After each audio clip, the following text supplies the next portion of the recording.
കൊല്ലം mayor honey ബെഞ്ചമിന് വധഭീഷണി മുഴക്കിയ യുവാവിനെ police പിടികൂടി. തിരുവനന്തപുരം കരിക്കകം സ്വദേശി അനിൽകുമാറാണ് പിടിയിലായത്. വിസ തട്ടിപ്പ് ഉൾപ്പെടെയുള്ള കേസുകളിൽ പ്രതിയാണ് ഇയാൾ. കഴിഞ്ഞ ദിവസമായിരുന്നു സംഭവം. കൊല്ലം മേയർ ഹണി ബെഞ്ചമിന്റെ വീടിനു സമീപമെത്തിയ ഇയാൾ പലരോടായി മേയറുടെ വീട് എവിടെയെന്ന് അന്വേഷിക്കുകയായിരുന്നു.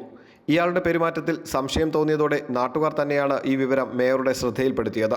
തുടർന്ന് മേയർ സിറ്റി പോലീസ് കമ്മീഷണർക്ക് പരാതി നൽകി.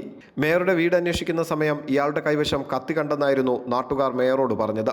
പോലീസ് സ്ഥലത്തെത്തി CCTV ദൃശ്യങ്ങൾ പരിശോധിച്ചപ്പോഴാണ് സംശയാസ്പദമായി യുവാവിന്റെ ദൃശ്യങ്ങൾ ലഭിച്ചത്. തുടർന്ന് നടത്തിയ അന്വേഷണത്തിലാണ് തിരുവനന്തപുരം കരിക്കകം സ്വദേശിയായ ഇയാളെ പോലീസ് പിടികൂടിയത്. പോലീസ് കസ്റ്റഡിയിലെടുക്കുന്ന സമയം ഇയാൾ മദ്യലഹരിയിലായിരുന്നു. മേയറുടെ വീടിന് സമീപം മുൻപ് വാടകയ്ക്ക് താമസിച്ചിരുന്നു എന്നാണ് ഇയാൾ പറയുന്നത്. ഭീഷണിപ്പെടുത്തൽ, ആയുധം കയ്യിൽ കരുതൽ തുടങ്ങിയ വകുപ്പുകളിൽ ഇയാൾക്കെതിരെ കേസെടുത്തു. വിസ തട്ടിപ്പുമായി ബന്ധപ്പെട്ട് മറ്റൊരു കേസും കൊല്ലം ഈസ്റ്റ് പോലീസ് എടുത്തിട്ടുണ്ട്. അമൃത ന്യൂസ്, കൊല്ലം.